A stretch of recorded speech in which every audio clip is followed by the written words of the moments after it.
Bonjour à tous, bienvenue dans notre correction de notre première partie du cours d'histoire l'émergence d'une nouvelle société urbaine au Moyen Âge.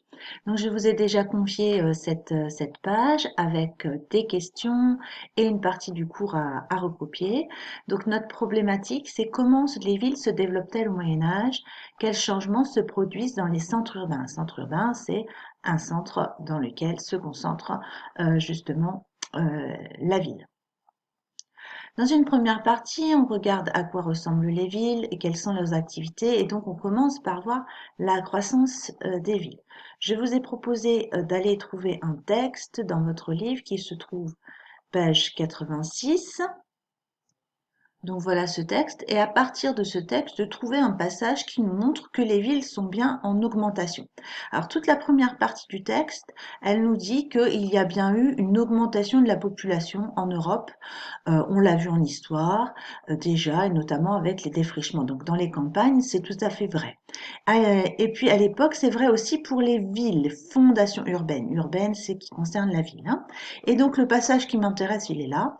On assiste alors soit à la création de nouvelles agglomérations, soit au peuplement de nouveaux bourgs. Un bourg, c'est une petite ville. À côté des villes anciennes, bourgs qui s'entouraient de remparts doublaient ou triplaient leur superficie. Hein, donc des villes plus nombreuses et plus grandes, ce qui nous amène à noter dans notre exercice ce passage-là. Alors vous voyez, donc on assiste alors soit à la création de nouvelles agglomérations, soit au peuplement de nouveaux bourgs. J'ai fait une petite coupure, j'ai enlevé un morceau de la phrase qui me paraissait moins intéressant. Donc quand on fait une coupure dans un texte, on utilise ce petit symbole-là, qui doublait ou triplait en superficie. Ensuite, avec le document page 87, je voudrais bien savoir où sont les villes. Donc pour ça, j'ai une carte à regarder. Et cette carte, hop, si j'utilise sa légende, je m'aperçois que les villes figurent sur la carte avec des petits points de couleurs différentes. Si elles sont vertes, c'est que ce sont des villes importantes. Si elles sont bleues, c'est qu'elles sont importantes, mais seulement pour la région. Et si elles sont rouges, c'est qu'elles restent simplement au niveau local. Ce sont des villes qui ne sont pas très dynamiques et qui ne rayonnent pas bien loin, comme ici Lisbonne. Donc je vais m'intéresser surtout aux vertes et aux bleues.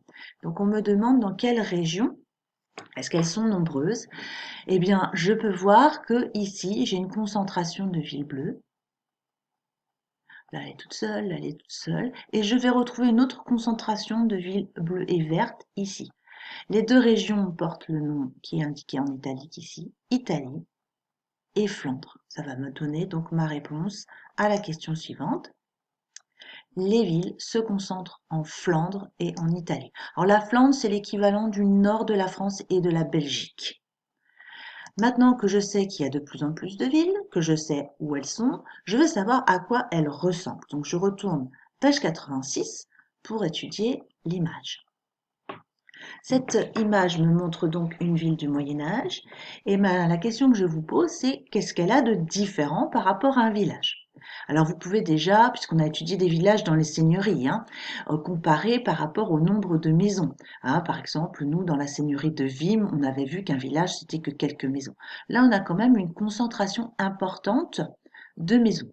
Deuxième chose, il n'y a pas d'activité agricole à l'intérieur de la ville, ou vraiment très très peu. Vous voyez que l'activité agricole, elle va se faire en dehors de la ville.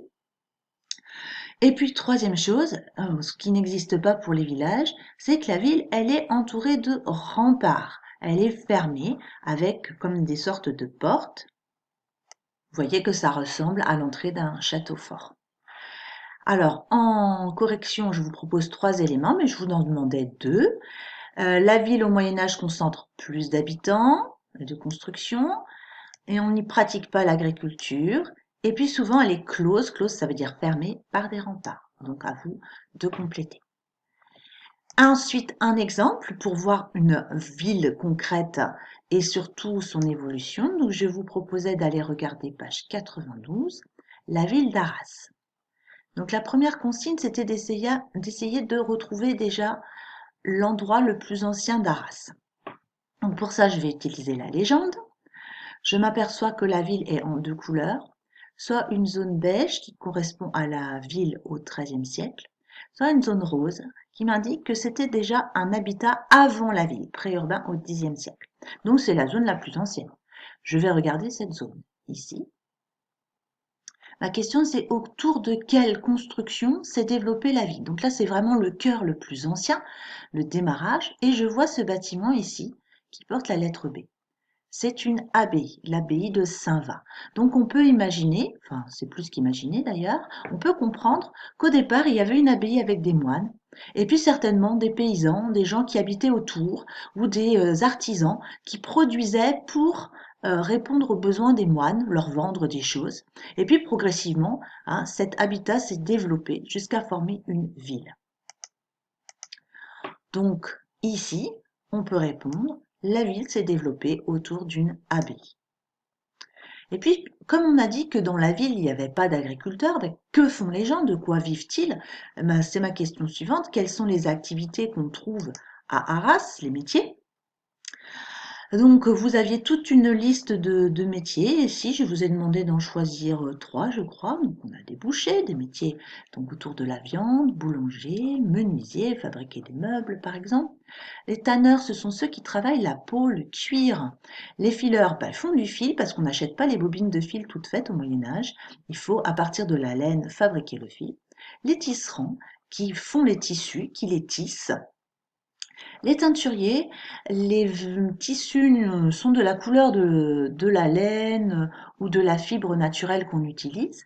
Et donc, si on veut des tissus de couleur, il faut les colorer, on dit les teindre, avec des plantes notamment. Et puis enfin, on fabrique soit les vêtements ou les rideaux, etc.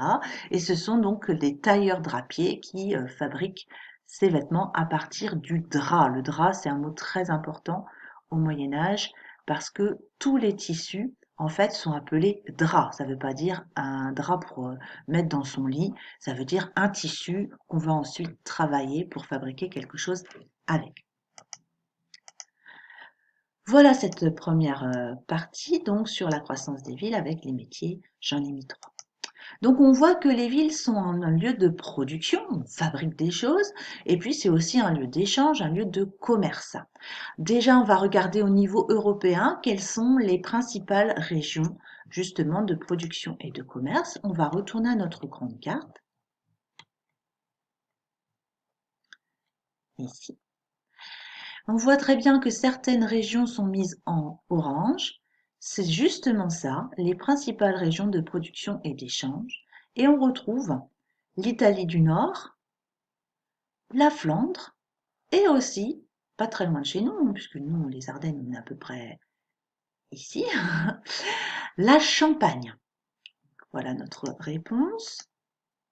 Les principales régions d'échange sont l'Italie du Nord, la Flandre et la Champagne.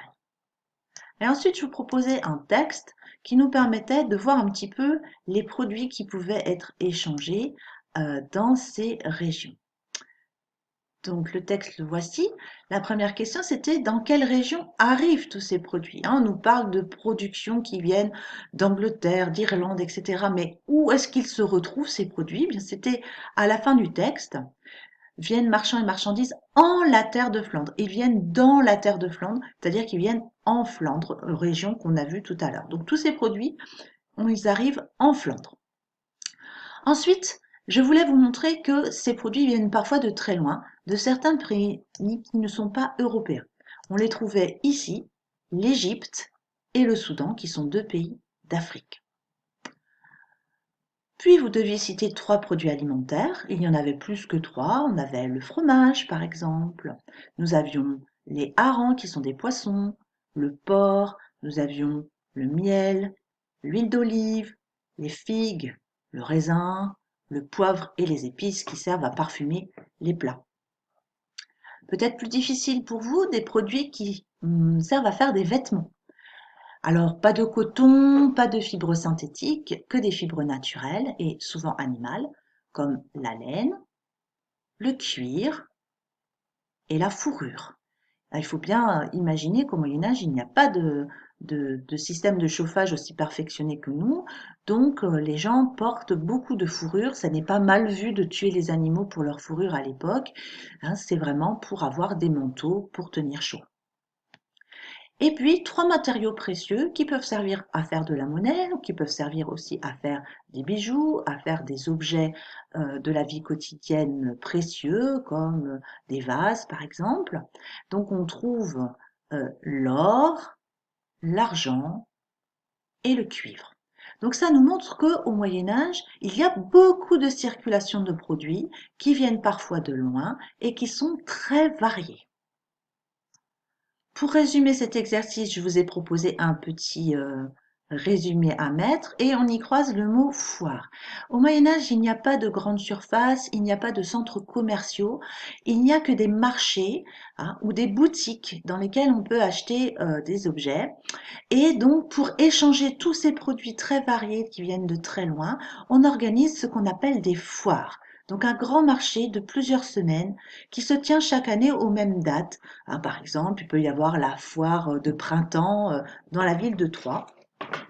Et donc, c'est à ces endroits-là, pardon, que se font le commerce de ces produits. Le produit le plus euh, important, hein, c'est le drap qui sert à faire tous les vêtements, donc qui donne tous les tissus. C'est pour ça que je vous ai sélectionné ces deux mots comme mots de vocabulaire. La dernière partie du travail porte justement sur les draps et les foires. Donc d'abord, un petit exercice à partir d'images, page 92.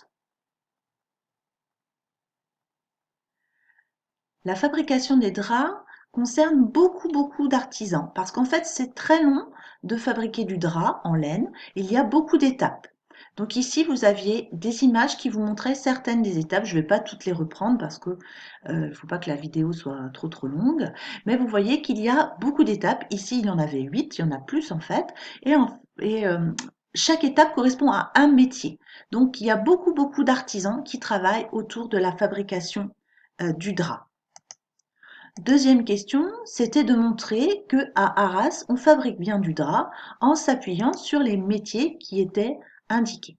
Donc on retrouve filet, un filet pour faire du fil de laine, tisser, teindre et tailler. Hein. Donc les 4 métiers sont indiqués ici. Et puis, la vente, hein, je parlais de foires tout à l'heure, où se trouvent les grandes foires européennes, vraiment les plus importantes. Et pourquoi peut-on dire que ces foires ou cette région de foires est bien située? Pour ça, on avait donc la carte. On voyait donc la principale région de foires ici, qui sont les foires de Champagne. Pourquoi sont-elles bien situées? Vous voyez qu'elles sont à mi-chemin entre la Flandre et l'Italie et qu'elles sont au carrefour de tous les pays d'Europe. Donc c'est un peu le centre de l'Europe et c'est là que les marchands viennent acheter et vendre tous les produits qui figurent sur la carte. Et donc j'ai mis les corrections ici. Les métiers qui montrent qu'on fabrique le drap à Arras, fileur, tisserand, teinturier, drapier. Et ensuite, les foires de Champagne sont bien placées, en position de carrefour et sur la route entre la Flandre et l'Italie du Nord. Voilà, j'espère que cette correction vous a été utile et donc je vous souhaite bon courage et je vous retrouve lundi pour vous envoyer la suite du cours. Merci, au revoir.